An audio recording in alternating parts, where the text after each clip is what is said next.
여러분 안녕하십니까? 뉴스투데이 제주입니다. 대통령 선거가 하루 앞으로 다가오면서 각 후보와 정당에서는 막판 표심 잡기에 안간힘을 쓰고 있는데요. 제주에서는 어제 선거 전 마지막 장이선 제주시 5일시장에서 치열한 유세전이 펼쳐졌습니다. 김찬윤 기자입니다. 선거 막판 부동층을 잡기 위한 표심 공략은 도민들과 관광객들이 모이는 민속 5일시장을 향했습니다. 더불어민주당은 문재인 후보가 당선돼야 이명박 박근혜 정권의 적폐를 청산할 수 있다며 압도적인 지지를 호소했습니다. 기름 팡팡 쏟아진다고 해서 외국에 가서 자원 외교를 했는데 기름 한 방울 나지 않고 돈만 날렸습니다. 4대강이 다 썩어가고 있습니다.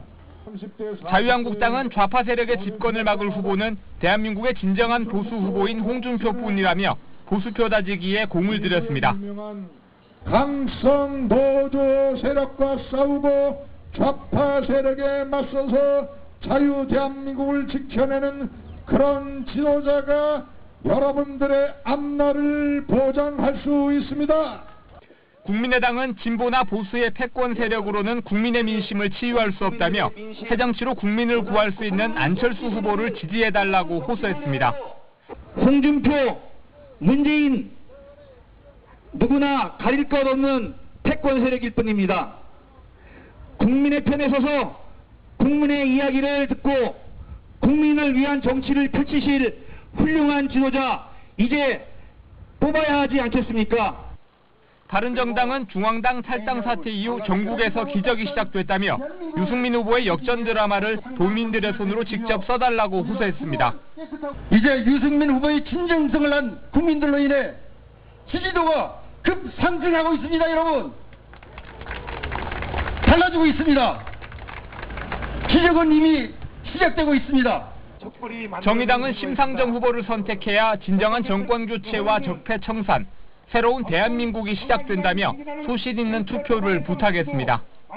심상정에게 주는 표는 홍준표 잡는 적폐 청산, 문재인 견인하는 개혁 견인, 새정치 안철수 대체하는 정치혁명, 일타삼피, 일석삼조의 표가 될 것입니다. 대선을 코앞에 두고 각 정당마다 사활을 건 유세전을 펼치면서 최종 투표 결과에 관심이 쏠리고 있습니다. MBC 뉴스 김찬현입니다. 제주 지역 민심은 역대 대통령 선거에서 언제나 당선 결과와 일치하면서 정치 풍향계의 역할로 주목을 받아왔습니다. 제주 표심이 이번 선거에서도 전국 표심의 바로미터가 될지 관심이 모아지고 있습니다. 현재훈 기자가 보도합니다. 박근혜 후보와 민주당 문재인 후보의 양자 대결로 치러진 지난 18대 대통령 선거. 제주 지역에서는 박근혜 후보가 50.46%의 득표율로 48.95%를 얻은 문재인 후보를 앞섰습니다. 전국 득표율과도 거의 일치하는 결과였습니다. 1987년 직선제 개헌 후 처음 실시된 13대 대선부터 18대 대선까지 제주의 표심은 전국의 바로미터로 작용해왔습니다. 13대 대선에서 노태우, 14대 대선에서 김영삼, 15대 대선에서 김대중 후보가 제주에서 가장 많이 득표했고 모두 청와대 입성에 성공했습니다. 16대 대선의 노무현 후보와 17대 대선의 이명박 후보 역시 제주에서 1위를 차지한 가운데 전국적으로도 가장 많은 표를 얻어 대통령에 당선됐습니다. 대체로 제주의 표심은 전국적인 여론 흐름과 일치해왔지만 이번 대선에서는 예전보다 예측이 어려워졌다는 게 전문가들의 얘기입니다. 과거에 우리가 좀 고려의 대상이 되지 않았던 그 이주민 표가 있음으로 인해서 응집력이 강한 호남표하고 이주민 표가 이제 대통령 제주 지역에서 대통령 선거를 결정짓는데 중요한 역할을 차지하고 있기 때문에 지역 간 대결은 옅어지고 세대 간 대결 양상이 뚜렷해진 가운데 제주에서 승리한 후보가 당선됐던 전례가 이어질지 또 다른 관심사로 떠올랐습니다. MBC 뉴스 현재훈입니다. 제주산 당근에 대해 가격 안정제 시범 사업이 추진됩니다. 제주도는 당근 가격 안정제 시범 사업의 태스크포스를 구성하고 계획 생산과 출하를 통해 수급을 조절하되 최저 목표 가격 이하로 떨어질 경우 가격을 보전하기로 했습니다. 당근이 시범 사업 품목이 된 것은 제주 재배 면적이 전국의 60% 이상을 차지하고 있고 겨울철에 집중 출하되면서 수급 조절이 용이하기 때문입니다. 제주도는 내년부터 적용되는 FTA 기금 감귤 생산시설 현대화 사업 지침을 개정해 사전 예고했습니다. 개정 내용은 사업 대상을 2007년 이정 조성된 감귤원으로 변경했고 정부 방침에 따라 의무 자조금에 가입하지 않은 농가는 사업 대상에서 제외됩니다. 또 본인 소유 농지가 아닌 빌린 농지는 최근 3년간 농지원부에 유지됐을 때만 사업 대상으로 인정하도록 소농 자격 요건이 강화됐습니다.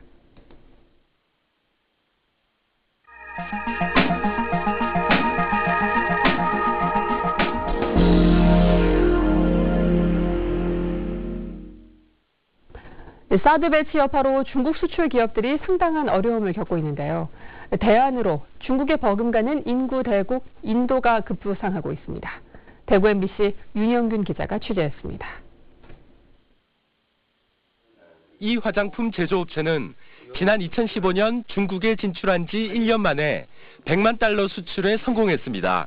하지만 올 들어 통관 절차가 까다로워지고 반한 정서까지 확산되면서 중국 수출에 어려움을 겪고 있습니다. 결국 지난달 인도 시장에 뛰어들었고 조만간 인도 수도 뉴델리에 지사도 낼 예정입니다. 중국에 대한 이제 포트폴리오를 좀 바꿔야 된다라는 부분에 저는 전적으로 공감을 하고 있고요. 작년 같은 경우에 매출 비중이 중국에서 한 60-70% 정도 수출 쪽에서 일어났다면 저희는 지금은 한 30% 정도 선까지. 대구 경북 지역의 인도 수출은 한인도 포괄적 경제 동반자 협정이 발효된 2010년 이후부터 크게 증가하고 있습니다. 2000년 2억 300만 달러에 불과하던 수출액은 2010년 17억 9천만 달러로 훌쩍 뛰었고 2015년에는 26억 5천만 달러로 15년 만에 13배가 늘었습니다. 앞으로의 전망도 밝습니다. 우리나라 면적의 33배에 달하는 거대한 땅덩어리와 13억 명의 인구, 특히 인구의 3분의 2가 35세 이하로 잠재 소비 여력이 높습니다. 하지만 효과적인 인도 시장 공략을 위해서는 맞춤형 전략이 필요합니다. 스마트폰 부품이나 디스플레이 등은 생산이 거의 안 돼 경쟁력이 있지만 자동차 부품은 인도의 기술 개발 속도와 중국 제품 유입 등을 고려할 때 고부가 가치화와 차별화 전략을 세워야 한다는 시기입니다. 지금 당장 우리가 만든 제품을 팔겠다는 것보다가 그 시장에서 먹힐 수 있는 제품이 뭔지를 먼저 파악을 하고 만들어야 된다는 작업이 필요할 것 같습니다. 또한 단일 문화권인 우리나라와 달리 인종과 종교, 사회적 신분에 따른 다양한 특성을 세심하게 파악해야 한다는 지적도 나오고 있습니다. MBC 뉴스 윤용균입니다. 강원도 속초 시티투어 버스가 8년 만에 운행을 잠정 중단했습니다. 운영 실적이 저조하자 민간 위탁업체가 재계약을 포기했기 때문인데 전국적으로도 시티투어 버스 사업이 뚜렷한 성과를 내지 못하고 있습니다. MBC 강원 영동 이웅 기자가 보도합니다. 지난 2009년부터 운영에 나섰던 속초 시티투어 버스 2대가 운행을 멈추고 방치돼 있습니다. 잦은 차량 고장과 실적 저조로 위탁업체가 사업 재계약을 포기한 겁니다. 속초시는 이용객 감소로 인한 적자를 해소하기 위해 시설관리공단이 맡았던 시티투어 버스 사업을 지난 2013년부터 민간 위탁으로 변경했습니다. 하지만 이후에도 이용객이 줄면서 큰 수익을 내지 못했고 속초시는 버스 운영에 필요한 보조금 명목으로 매년 업체에 5천여만 원을 지원해줬습니다. 급기야 2015년에는 속초시 의회가 투자 대비 효과가 미미하다며 지원 예산을 삭감해 2달간 운행을 못하기도 했습니다. 이 때문에 시티투어 버스 사업을 중단해야 한다는 목소리도 나오고 있지만 속초시는 운영 방식을 바꿔서라도 사업을 계속하겠다는 입장입니다. 신규 차량을 인대한다든가 하는 등 그 사업자를 공개 모집해서 이거 추진하는 방안을 이제 마련할 계획입니다. 하반기에는 좀 추진할 수 있도록 시티투어 버스 사업이 뚜렷한 성과를 내지 못하는 건 속초시만의 문제가 아닙니다. 속초와 삼척, 태백 등 도내 8개 시군을 포함해 전국에서 시티투어 버스 사업을 하는 지자체는 70여 곳. 서울과 부산을 제외하면 대부분 단조로운 코스와 단순 관람 등으로 프로그램이 부실해 적자를 면치 못하거나 큰 수익을 올리지 못하고 있습니다. 코스를 좀 더 어떤 수요자 관점에서 발굴하고 개발하는 그런 측면도 필요하겠고요. 홍보를 강화하는 그런 노력도 필요하다고 생각이 됩니다. 전국 곳곳에서 운영되는 시티투어 버스가 막대한 보조금을 투입하고도 관광객의 외면을 받은 채 애물단지 신세가 되고 있습니다. MBC 뉴스 이웅입니다.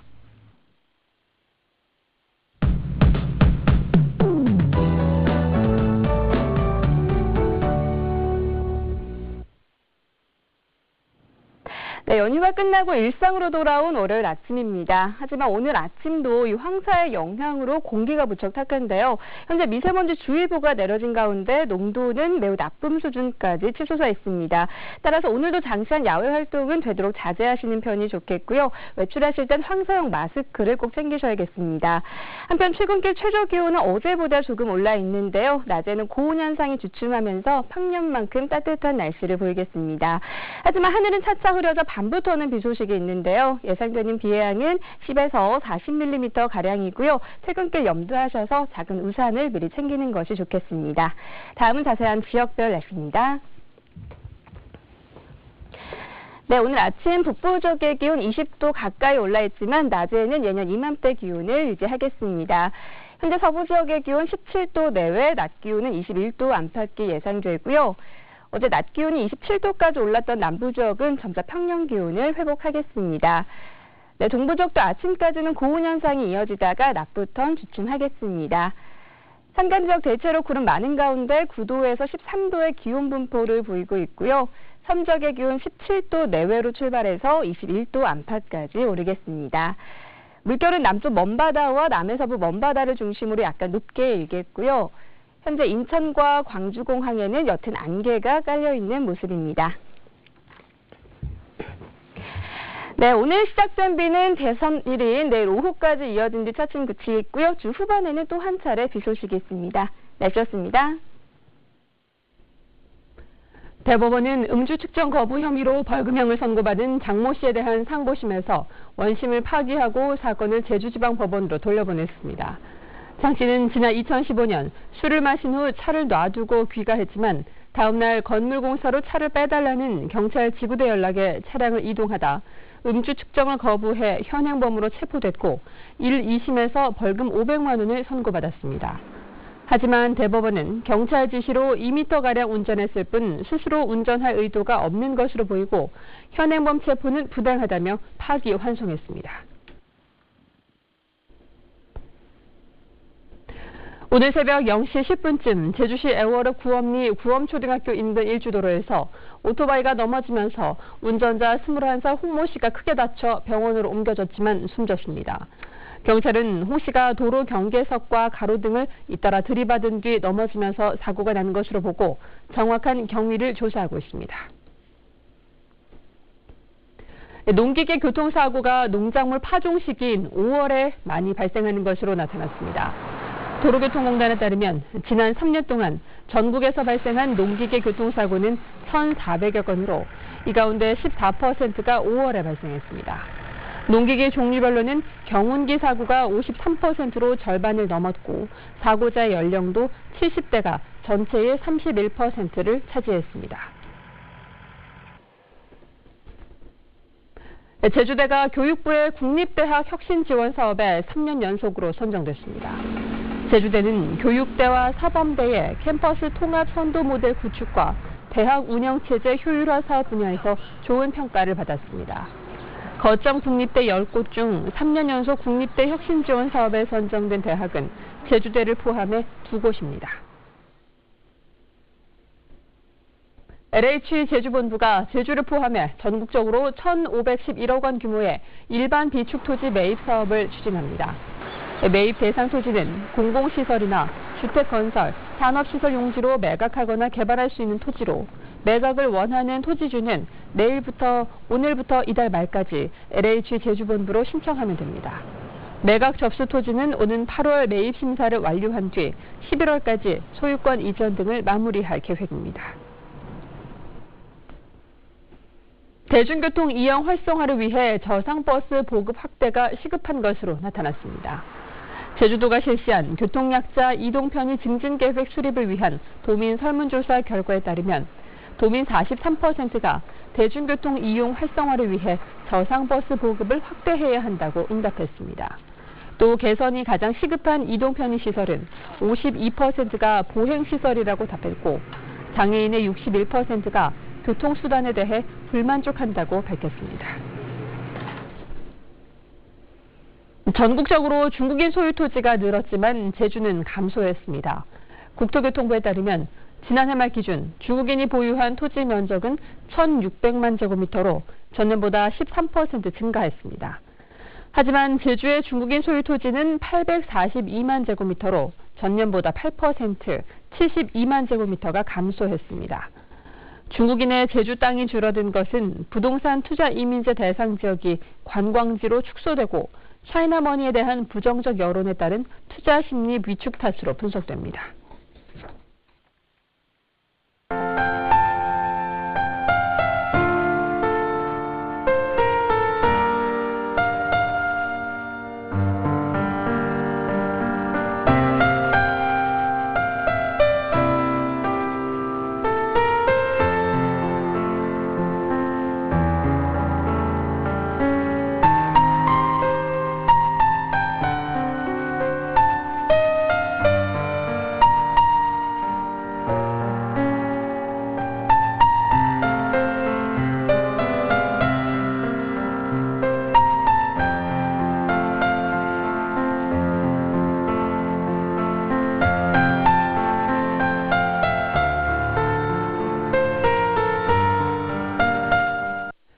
뉴스투데이 제주였습니다. 여러분 고맙습니다.